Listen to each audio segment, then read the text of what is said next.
Hi, I'm Tim Sales. Myself, along with Professor Charles King, who received his doctorate from the Harvard Business School and is a professor of marketing at the University of Illinois at Chicago, are going to briefly go through a business model for you that works. With this model, I was able to build a business that does in excess of $25 million out of 24 different countries. Now, that's not that rare, but I did it with no employees, no accounts receivables, no accounts payable, and no inventory. Someone recently said to me, "That sounds too good to be true." My response back to him was, "Is that a good enough reason to stop looking?" With all of the earn $10,000 a week attention-getting advertisements today, we hope you'll be able to recognize a professional business model when you see one. While you're reviewing this information, please keep in mind of the business knowledge that this information is coming from. Professor King is not only the professor of marketing at the university, but he also has a very large consulting business and has consulted some of the largest corporations in the world. Companies like Blue Cross Blue Shields Associations of America, General Electric Corporation, General Motors, National Association of Realtors, Purdue University, Sears Roebuck and Company, Texas Instrument, U.S. Department of Energy, Westinghouse Electric Corporation, and over 100 other large to medium-sized corporations. We highly urge you to sit back for the next 20 minutes and really comprehend this information. Upon completion, you'll be able to interact with your computer and our business model to get the most from it. Tim and I felt it important to begin the explanation with 4 principles of business that are essential to any successful marketing strategy. The first of the 4 principles is to have a huge, expanding market. If you were the best vinyl record producer in the world, would it matter today? No. It doesn't matter how good you are in an eroding industry. Every year, you would have to work harder to make the same amount of money. So the first principle is to focus on product or service categories that are huge and expanding. The second principle is to have unique and consumable products. I'll cover unique first. If you don't have a unique product, then you compete on price and convenience. Who has the best price? Who's closest to the customer? Yet if you have uniqueness, then people must come to you to get the product. If you don't have uniqueness, you must have a retention strategy to retain your customers. Next is consumable. If you have a non-consumable product, you're unemployed until your next sale. Success in business requires repeat sales of consumable products. Whether that's every time someone picks up the telephone, connects to the internet, renews a membership, turns on electricity, or gets to the bottom of a box or a bottle. You want those repeating commissions because they can pay multiple times for an initial effort. And the third principle is timing. Primarily here I'm talking about trends in timing. During all cycles of the economy, there are people who are making money because of the trends and people who are losing money because of the trends. The money makers are the ones in front of large trends. The money losers are the ones who disregard trends. How do you get in front of large trends? You study what creates them. Currently, the baby boom generation creates the largest trends in the world. The baby boomers are defined as a group of babies born immediately following World War II. So between 1946 and 1964, that's 18 years, there were 76 million babies born in the United States, 1 billion worldwide. I've likened the magnitude of all of those babies being born to a basketball moving through a garden hose. See, if you can predict where this basketball is going through the garden hose, you possess the ability to make fortunes. Let's say it another way. If you can predict what 1 billion people are going to want to buy, you can make a fortune. I want to give you some historical examples of the obvious buying patterns of these boomers. To start off with, what do 1 billion babies need and want? What business would you want to be in? How about baby food? Well, Gerber sold almost 2 billion jars of baby food by the year 1955. What do 1 billion babies need and want next? How about shoes and toys? Well, Buster Brown, Kenny Shoes, Mattel, and Hasbro got rich providing shoes and toys to this young group. I could continue with this, but I think you get the picture. Let's jump way ahead to when the boomers are in their mid-20s to early 30s. If you had 1 billion people in that age group, what business would you want to be in? That was in the mid-70s to early 80s. Well, that was the biggest real estate boom of all time. Why? Because 1 billion people needed a home of their own. Now that you're very clear on how profitable these boomers can be, let me also share with you how damaging these boomers can be. What happened in the late 80s to the real estate boom? Fell through the floor, didn't it? Why? Because the home developers didn't realize that the number of new home buyers were drying up. They just kept building houses. When you have a surplus, demand goes down, and it's been on a constant slide ever since. That's the difference between being at the front of the basketball and being at the back of the basketball. When you're in front of the basketball, you can be an average person and make very good money. But if you're marketing to the back of the basketball, you better be very good at what you do, because only the strong and very talented survive. What's our point? No matter what business you're in, your business really should be to be looking at what industries are expanding and which industries are about to expand. We recommend that you not have a loyalty to something just because you were educated in it or because you've been doing it for a long period of time. So let's bring the basketball to present time, the year 2000. You've got 1 billion people between the ages of 36 and 54. Let me put it another way. Every 8 seconds for the next 18 years, someone turns 54 years old. What business do you want to be in? Don't go after the 36-year-olds. That's the back of the basketball. Go after the 54-year-olds. That way you've got a full 18 years of new people coming into your product. Let's look at some of the obvious trends. Health, an obvious one. Looking younger, the boomers do not like what aging is doing to them. Retirement issues, security and money, and efficiencies. The boomers have always been enamored with technologies that make life easier. The fourth principle of business is employ others so you get more done. There's really 3 main money-earning situations out there today. Number 1, work for someone else, meaning someone employs you. 2, be a professional, doctor, attorney, accountant, engineer of some kind. In both number 1 and 2, you go get an education in something and you exchange your expertise for someone's dollars. The real problem with that formula is that if you're not exchanging expertise, you're not making any dollars. So you end up running yourself into the ground working all the time. The most common phrase is, I'm too busy, I don't have enough time.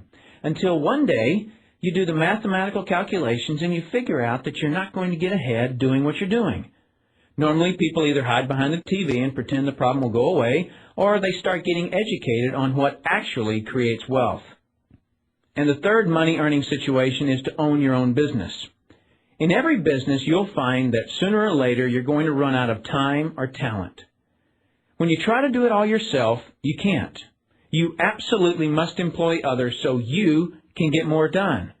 By employing others, you're leveraging off the efforts of other people. You can get more education in your chosen profession and raise your wage a little bit, but true wealth is beyond anyone's reach without the use of leverage through employing others. Let me simplify this. Wealth is created by either people at work or money at work. For example, $5 million earning 10% interest yields approximately $500,000 a year, or about $41,000 per month in residual income. You're leveraging off your money. Your money is working for you. That's having money at work, which is the goal. But how does one get the money to put to work? By having people at work. Suppose you own a company and you employ just one person, me. I work for 8 hours on Monday and you work for the same 8 hours on Monday that I do. Now pay close attention. You get paid on 16 hours worth of work, because you take a portion of my productivity as income for yourself. You're leveraging off of my efforts because I'm your employee. So theoretically, the more employees you have working for you, the more leverage you have. That's people at work. However, have you ever had employees? If you have, you know that in theory, hiring employees sounds like a great way to achieve leverage, but it's very difficult to reach leverage through employees. And the reason being is simple. No employee will ever work as hard for your company as you will because they don't own it. For you to have true leverage, you must create a situation where everyone has the same amount to gain. Then, and only then, will you have true leverage. Let me give you an example of this type of leverage, which is what the real estate and the insurance industry use. Let's say that I'm a real estate broker, and I hire an agent named Robert. Robert sells a building. Robert earns a percentage of the selling price of that building, and so do I, the broker. Why do I, the broker, earn a percentage when it was actually Robert who sold the building? Because I, the broker, did some of the advertising. I trained Robert, who's my agent.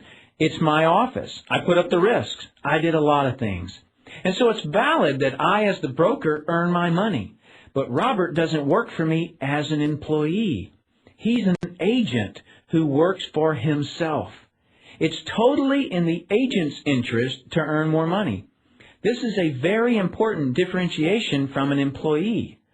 If the broker wants to make more money, he or she simply needs to hire and train more agents. My point is that the broker and the agent have the same amount to gain from the sale of the home, which is a form of leverage for the broker. The broker has people at work, but not in the form of an employee. Agents are far better than employees, but there's still problems with this structure. You may have already picked up on this problem with the structure. The broker can have multiple agents, but the agents cannot. The broker has leverage, the agents don't, which creates a conflict until the agents do what most brokers dread. What happens when I, the broker, have been real effective at teaching Robert to be a good agent? What's Robert going to want to do in a couple of years? Cut away and be his own broker, right? Is this good for me, the broker? No, because as soon as he becomes a broker, two bad things happen to me, the broker. One is he breaks away from me and I lose him as an income source. And two, worse than number one, he's now my competitor. Who trained this new competitor? I did. He actually knows how I run my operation, meaning he knows all my good stuff. By the way, this doesn't just happen in the real estate industry. It happens in practically every industry. Have you ever heard the expression, I'm just going to work there for experience? What does that mean? It means I'm going to strip them of their knowledge and then go do it myself. If you're a business owner, how many people have you trained who are no longer working for you? How many people have you trained to be your competitors? This gets worse. Let's say that Robert is now a broker right down the street. What will he do now that he's a broker? He'll go out and hire his own agents, right? And let's say one of those agents' name is Linda. Linda also eventually wants to be a broker. So she becomes a competitor to me that I indirectly trained, as well as Robert, who I directly trained. And this continues on and on. I, the broker, actually created this chain of competitors that I trained. Is this an intelligent way to expand business? Absolutely not. What if we did something entirely different? Let's say instead, I, the broker, am going to empower Robert to become a broker. I want him to become a broker from day one. Trying to hold Robert back or not showing Robert all my best marketing methods is the wrong action. The only way you or I can ever retain a true leader is to provide him or her with the same opportunity for growth that we have.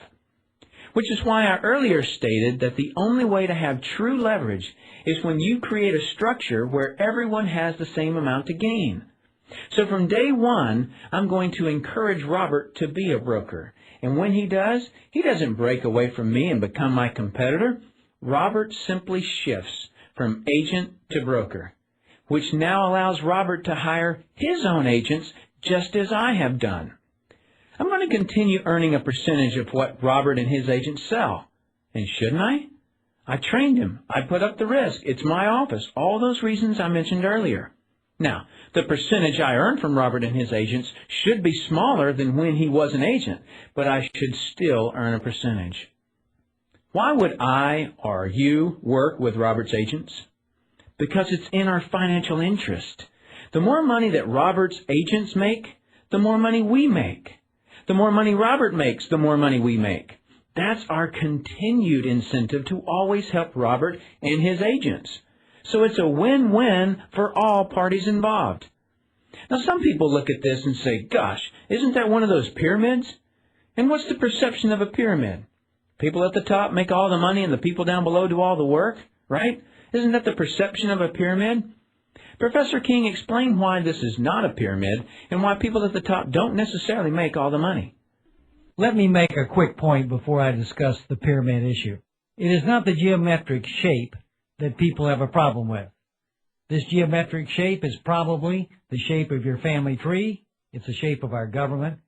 To the architect, it's the strongest structure known to man. Every organizational structure in the world is this shape. So the shape isn't the problem. However, let me point something out about the perception people at the top earn all the money. Here's a typical corporation. At the top, you have a CEO, which stands for Chief Executive Officer. Does the president earn more money than the CEO in a typical corporation? Not normally.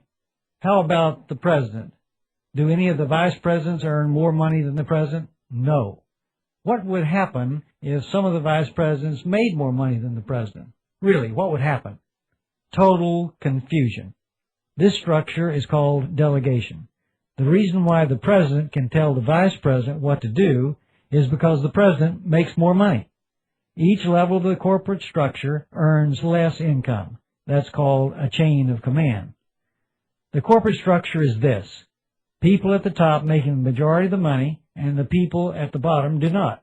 There's not anyone in the lower ranks of Kodak that gets a $25 million pay raise in a year. In fact, no employee even submits a resume requesting it. But George Fisher, the CEO, can because he has people at work. The CEO of every corporation is leveraging off the productivity of all of the employees that work for the corporation. The unfairness is the CEO is the only one with leverage. In the model that we suggest as being more intelligent, you, the individual, are given the same opportunity to have leverage just as every CEO does. The structure that we've found that allows this is sometimes referred to as network marketing. Remember when Tim said earlier that to reach true leverage, you must create a situation where everyone has the same amount to gain? Well, that's what we just described. Tim's going to show you what makes the network marketing structure the absolute fairest structure available. In most network marketing companies, everyone can earn a certain number of levels deep in the organization they build. Everyone in the company can earn that same number of levels deep, like maybe 4 levels deep or 6 levels deep. I'm going to use 4 levels for a quick example of why this is a more fair structure. If you build a larger or more productive organization than me, you would earn more money than me, even if you're in my organization. In the example shown, your second, third, and fourth levels are beyond my reach. And as you can see, the majority of your volume would be on the 4th level, almost as much volume as on the 2nd and 3rd levels combined. There are people in my organization right now that earn more money than I do. Do you know what I call that? Fair. Shouldn't it be that way? Study any structure. Shouldn't the most productive person in that structure make the most money? Of course. Normally the measuring stick for compensation is an impressive resume or years of seniority. Well, what does an impressive resume or years of seniority have to do with productivity? Nothing.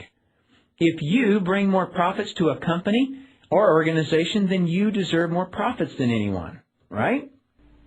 Professor King, how did you become involved with teaching network marketing at the University of Illinois? In 1990, we had a major economic recession in the United States. The Midwest and Chicago particularly were very badly hit. As a result, the interviewers stopped coming to campus. We were graduating hundreds of students a semester, and they weren't getting jobs. Our alumni were coming back to us, losing their jobs, looking for help. We had nothing to offer. Now, I started looking, because of my background in business consulting, at alternative career paths. I went out and I looked at starting your own business and home-based businesses. I looked at franchising. I looked at direct selling. And in the direct selling arena, I backed into network marketing. Now, I was very cynical, skeptical. Tim, I was negative about network marketing. They don't teach network marketing at the Harvard Business School, and I didn't know much about it. The end result was that one of my students who was on the team asked me, "Why are you so negative about network marketing?" I looked at that young man and I said, "Son, I know enough to know I don't want to know any more."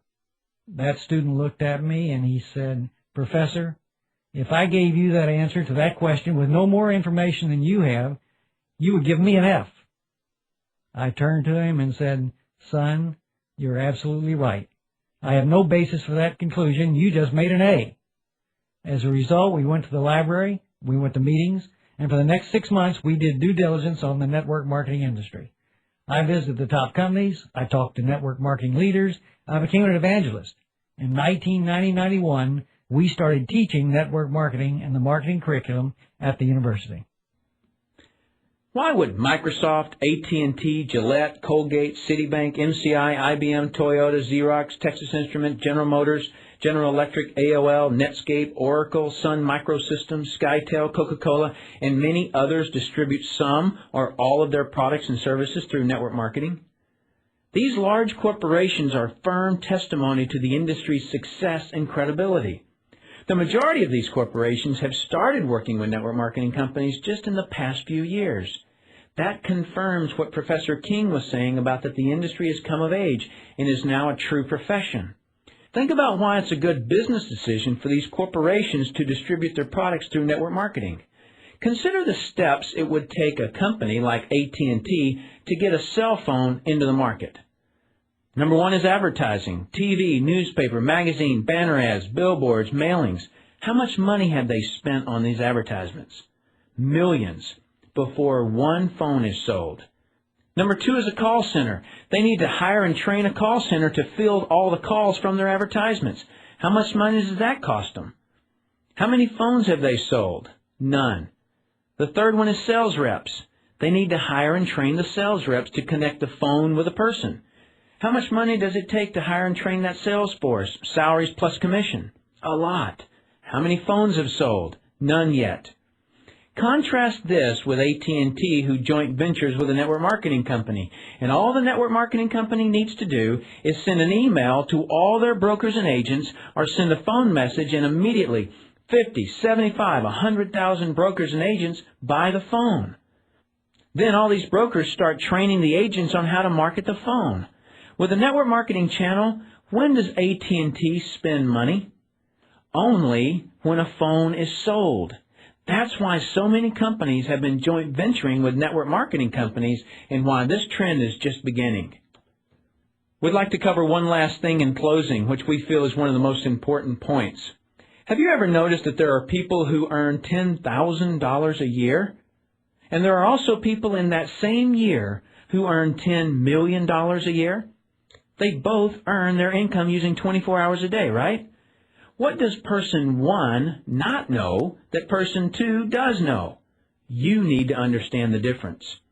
If there's any place that I see people absolutely blow their chances of ever creating wealth, it's in their understanding or failure to understand the time productivity connection.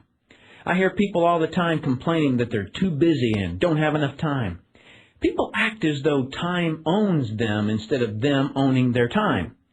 This phrase I'm going to share with you is what I believe to be the number one reason people never reach their financial dreams. It's easier to just do it myself than to try to get others to do it, or it's quicker to do it myself than to try to get others to do it.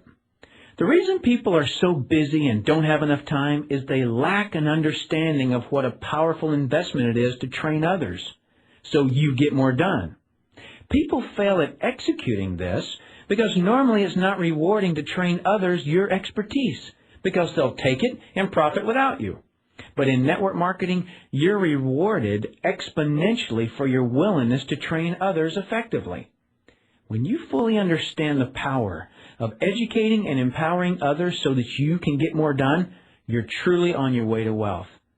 Please memorize this quote. Wealth is hidden from those who must do it all themselves.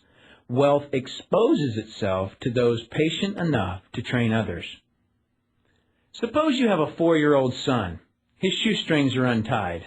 You've got a choice. You can tie the shoes for him, It'll be done quicker. Or you can teach him how. Yes, he'll ignore you.